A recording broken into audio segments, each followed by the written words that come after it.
Hello friends, welcome to Ankita after very long time. माझ्या चॅनलवर तुमचं सगळ्यांचे खूप खूप स्वागत आहे पुन्हा एकदा. तर गाईज, आम्ही आज चाललो आहोत त्र्यंबकेश्वर ज्योतिर्लिंग टेम्पल, जे की आहे त्र्यंबकेश्वर, नाशिक, महाराष्ट्र येथे. तर त्र्यंबकेश्वरबद्दल मला तुम्हाला थोडी माहिती देऊ इच्छिते की त्र्यंबकेश्वर महादेव मंदिर, जे की भारतातलं एक प्राचीन तीर्थस्थान आहे. त्र्यंबकेश्वर मंदिर हे 12 ज्योतिर्लिंगपैकी असलेलं धार्मिक केंद्र आहे. तर गाईज, तुमच्यापैकी खूप जण त्र्यंबकेश्वरला, जे की आहे नाशिकमध्ये, खूप जण दर्शन घ्यायला मंदिरात आलेलेही असतील आणि मीही खूपदा याआधी आलेली आहे. पण लग्नाच्या नंतर मी त्र्यंबकेश्वरला 2 वर्षांमध्ये मी पहिल्यांदा जात आहे. तर यावेळेस आम्ही विचार केला की यावेळेस आपण जाऊनच यावे. तर आमच्यासोबत माझी आत्या, आत्याचा मुलगा आणि माझा नवरा आणि मी, आम्ही असे 4 निघालो होतो. 8:30ला आम्ही घरून निघालो. 9:15 आम्ही तिथे पोचलोही होतो आणि आम्हाला टायमिंग दिला होता 9:15चा, कारण की 9:15पर्यंत गर्दी खूप जास्त कमी असते. त्यानंतर रविवारी गर्दी खूप वाढत जाते. त्यामुळे आम्ही 9:15पर्यंत पोचलो तिकडे आणि आमच्या ओळखीचे दादा असल्यामुळे आमचं दर्शन आम्हाला वाटत होतं की खूप जास्त लवकर होऊन जाईल. तर उसके बाद के हमने फटाफट गाडीमध्ये घेतली आणि त्यानंतर आम्ही 4 व्हीलरची पार्किंग कुठे आहे ते सापडत होतो. मग नंतर आम्ही फटाफट गाडी पार्क केली आणि त्यांनी 1 तासाचे चार्जेस 4 व्हीलरचे ₹100 असे सांगितले. तर म्हटलं बघू आपण. तर गाईज, तुम्ही बघू शकता लवकर येण्याचा फायदा आम्हाला असा झाला की 9:15ला बिलकुलही गर्दी नव्हती. दुकानंही ओपन होत होते, पूर्णपणे उघडे झाले नव्हते. तर त्यानंतर तेवढ्यात एक बाई ओरडायला लागली, ₹10, ₹10, ₹10 में फूल ले लो, ₹10. पण आम्ही विचार केला की आम्ही मंदिराच्या समोरूनच फुलाची टोकरी घेणार. तर आम्ही फटाफट पुढे जात होतो आणि जसं आम्ही पुढे जात होतो चालत तसं तसं गर्दी वाढायला, तुम्ही बघू शकतात गर्दी वाढलेली होती.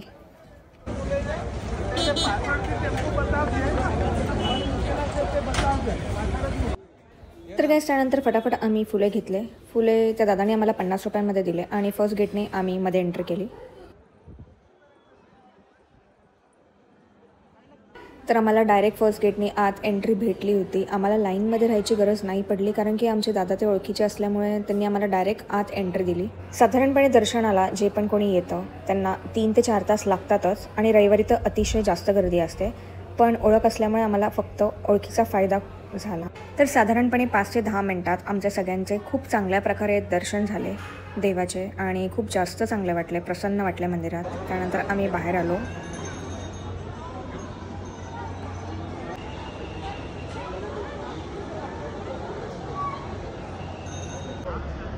तर तुम्ही बघू शकतात किती जास्त गर्दी वाढली होती. 10, 10:15ला दर्शन चांगल्या प्रकारे झाल्यावरती आमचा फोटो काढायचा कार्यक्रम सुरू झालेला चौघांचा. तर आम्ही 5 ते 10 मिनटं फोटोंना दिले. त्यानंतर आम्ही मंदिराच्या बाहेर निघालो 4 जणे.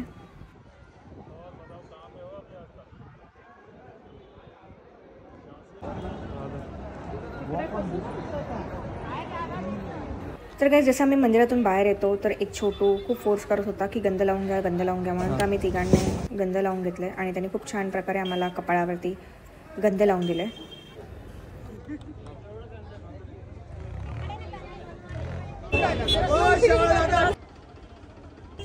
अशा प्रकारे देवांना टाटा बाय बाय करून आम्ही बाहेरच्या साईडला एंट्री घेतो. तर त्याच वेळेस मला मोगऱ्याचा गजरा विकताना एक माणूस दिसला आणि मी त्याच्याकडे धावत धावत गेली.